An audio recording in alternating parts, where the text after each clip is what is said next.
Hello friends, आइए आज का क्लास में होगा अदिश राशि और सदिश राशि, गति और वेग, इससे संबंधित जितना भी प्रश्न होगा सब एक ही वीडियो में आपको कंप्लीट कराया जाएगा। ठीक, जो इम्पोर्टेंट है सभी इसमें डाल दिया गया है। तो टॉपिक बाय टॉपिक जितना भी क्वेश्चन होगा, फिजिक्स, केमिस्ट्री, बायो और जितना भी हिस्ट्री, भूगोल, सबका कराने वाला हूँ। बिहार पुलिस ड्राइवर हो या बिहार पुलिस हो या किसी भी बिहार एसएससी हो, सबका इसमें बेहतर हो सकता है कि अगर पर डे आप देखते हैं तो बेहतर तैयारी हो सकता है। चलिए, इसका पीडीएफ भी आपको टेलीग्राम पर मिल जाएगा। तो देख सकते हैं, अदिश राशि किसे कहते हैं? वह भौतिक राशि जिनमें केवल परिमाण की आवश्यकता होती है, अदिश राशि कहलाती है। और जिसमें परिमाण हो और दिशा भी हो, उसे क्या कहते हैं? सदिश राशि कहते हैं। जैसे अदिश राशि में क्या क्या लिया गया है देख सकते हैं। दूरी हो गया, चाल हो गया, समय हो गया, आयतन हो गया, ताप हो गया, दाब हो गया, घनत्व हो गया और कार्य हो गया, ऊर्जा हो गया, शक्ति हो गया और कोणीय हो गया, लंबाई हो गया, क्षेत्रफल हो गया और द्रव्यमान हो गया और विभवांतर हो गया, विद्युत धारा। यह सब क्या है? अदिश राशि है।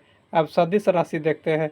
सदिश राशि वह भौतिक राशि जिनमें परिमाण के साथ साथ दिशा दोनों रहती है, उसे क्या कहते हैं? अदिश राशि कहा जाता है। अभी तुरंत बताए थे परिभाषा। तो जैसे लगभग में इसमें याद रखना है, लगभग में बो वाला जितना भी आए तो वह सदिश राशि होता है। जैसे देख लीजिए, बल केवल इसमें द्रव्यमान छोड़ के, विभवांतर छोड़ के, विद्युत धारा छोड़ के। ठीक, यहाँ देखते हैं, बल हो गया, विस्थापन हो गया, वेग हो गया, संवेग हो गया, आवेग हो गया, त्वरण हो गया, तनाव हो गया, घर्षण हो गया और उत्प्लावन हो गया, बल हो गया, आघूर्ण हो गया, बल आघूर्ण जिसे कहते हैं। उसके बल कोनो बल लगे वह क्या होगा? सदिश राशि होगा। कोणीय वेग हो गया और कोणीय त्वरण हो गया, रेखीय वेग हो गया और रेखीय त्वरण हो गया। यानी कि वेग से संबंधित होगा जो, वह क्या होगा? सदिश राशि होगा। आगे है और न है, इसमें दिया गया है चुंबकीय प्रेरण और गुरुत्वाकर्षण क्षेत्र और प्रतिक्रिया बल और लिफ्ट बल आदि सब क्या होता है? भार भी क्या होता है? विद्युत क्षेत्र भी। ये सब चुंबकीय क्षेत्र भी जितना है, विद्युत तीव्रता और चुंबकीय तीव्रता, यह सब क्या है? सदिश राशि है। आगे देख लेते हैं क्या है।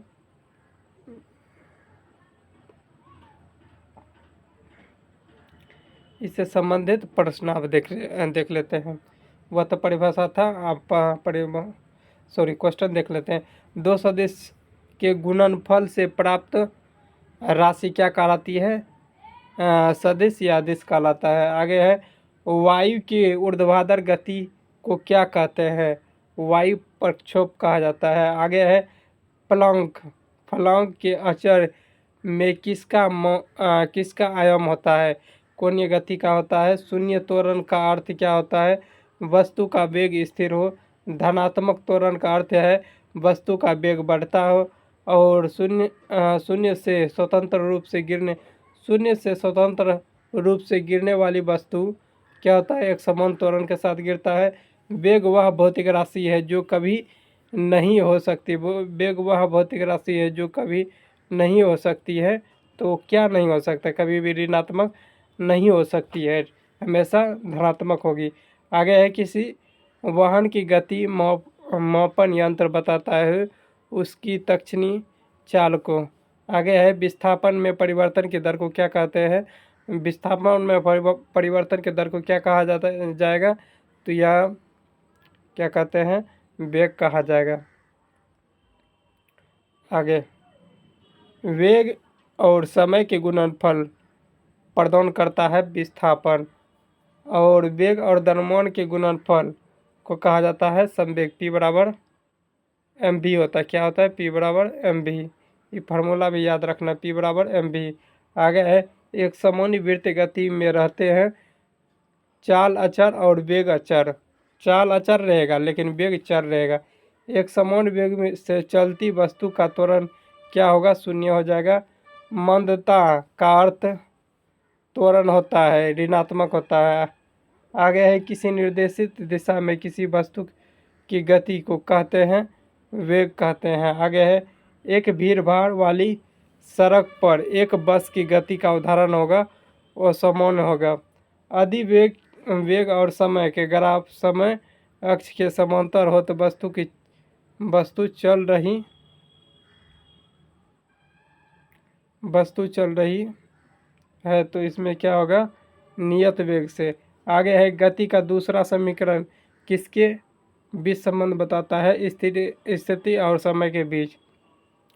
आगे है किसी पिंड का वेग समरूप कहा जाता है किसके, तो जब वेग का मौन और दिशा दोनों नियत हो, मौन भी नियत हो और क्या कहते हैं दिशा भी नियत हो। आगे है किसी पिंड का विस्थापन के समय समानुपाती पाया जाता है पिंड के वेग के समरूप के। आगे है यदि वेग और समय के ग्राफ समय अक्ष के समांतर हो तो गति होती है एक समान होती है। क्या होती है? गति एक समान होती है। आगे है एक समान त्वरित गति के लिए वेग समय ग्राफ होता है एक सरल रेखा में होता है। कैसी? एक सरल रेखा में। आगे है शून्य से स्वतंत्र रूप से गिरने वाली वस्तु की त्वरण होती है एक समान होती है। क्या होती है? एक समान होती है। किसी वस्तु की प्रति इकाई समय में वेग में परिवर्तन को मापता है त्वरण को। आगे है किसी पिंड का वेग समरूप कहा जाता है जब वेग का मान और दिशा दोनों नियत हो। जब वेग का मान दिशा और दोनों नियत हो। लगभग में 100 क्वेश्चन आपको इस क्लास में लगभग में कराया जाएगा। तो 100 क्वेश्चन के आसपास में 70-80 क्वेश्चन हो गया होगा। आगे देखते हैं किसी पिंड का विस्थापन समय और समानुपाती पाया जाता है पिंड और त्वरण के समरूप होते हैं। तेल से भरा हुआ टैंक समतल सड़क पर एक समान त्वरण से जा रहा है तो तेल की मुक्त पृष्ठ कैसा होगा? परवलय वर्गाकार हो जाएगा। शून्य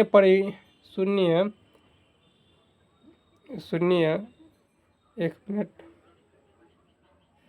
हाँ देखिए आगे है जब तेल से भरा हुआ एक टैंक, ये परवलय हो गया। आगे है शून्य के परिणामी उत्पन्न करने वाली एक समान परिमाण के आवश्यक सदस्यों की न्यूनतम संख्या कितनी हो सकती है? 2 हो सकती है। समांतर चतुर्भुज में बल के नियम मूलतः कितने परिमाण गणना के लिए उपयुक्त होते हैं? 2। तो बल का सूत्र क्या होता है? F बराबर ma होता है। बल का सूत्र F बराबर ma। न्यूटन के दूसरा नियम से यह सूत्र मिलता है। आगे है तात्कालिक वेग और औसत वेग तब बराबर होते हैं जब वस्तु में त्वरण होता है शून्य। जब दोनों में त्वरण शून्य होगा दोनों बराबर होगा। आगे है मुक्त अवस्था से गिरते हुए एक पिंड द्वारा तय की गई दूरी के समानुपाती होती है गिरने के समय के वर्ग के।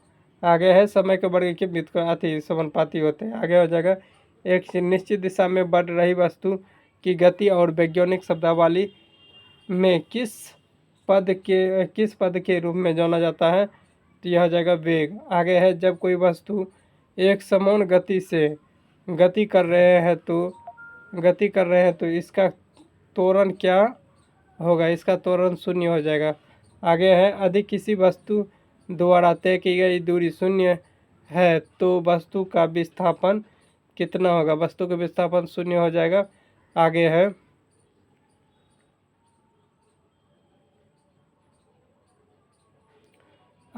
यदि कोई वस्तु समान समय अंतराल में समान दूरी तय करती है तो इसमें क्या कहा जाता है?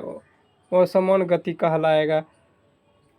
कोई वस्तु समय पर अंतराल में असमान दूरी तय करता है तो क्या कहा जाएगा? असमान गति कहलाएगा। आगे है जब एक पर्यवेक्षक के सापेक्ष समय के साथ वस्तु की स्थिति लगातार बदलती जा रही है तो क्या कहा जाएगा? वह गतिशील है। लगातार बदल रही है तो गतिशील है। किसी वस्तु का त्वरण किसके प्रति इकाई समय में हुआ परिवर्तन को क्या कहते हैं? वेग। इकाई समय में परिवर्तन की दर को क्या कहते हैं? वेग कहते हैं। आगे है, फ्रेम के संदर्भ में जो समय या फंक्शन है, वस्तु की स्थिति में परिवर्तन की दर क्या है? उसे क्या कहा जाता है या क्या कहलाता है? तो वेग कहलाता है। समय के साथ किसी वस्तु का वेग दिखाने वाला ग्राफ को कहा जाता है? तो वेग समय ग्राफ। आगे है, मुक्त अवस्था में गिरते हुए एक पिंड द्वारा तय की गई दूरी की समानुपाती होती है। गिरने के समय के वेग के समानुपाती होते हैं। आगे है, एक साइकिल स्थिर त्वरण से चलायमान है तो पीछे के पहिए पर घर्षण बल हो जाएगा पक्ष दिशा में।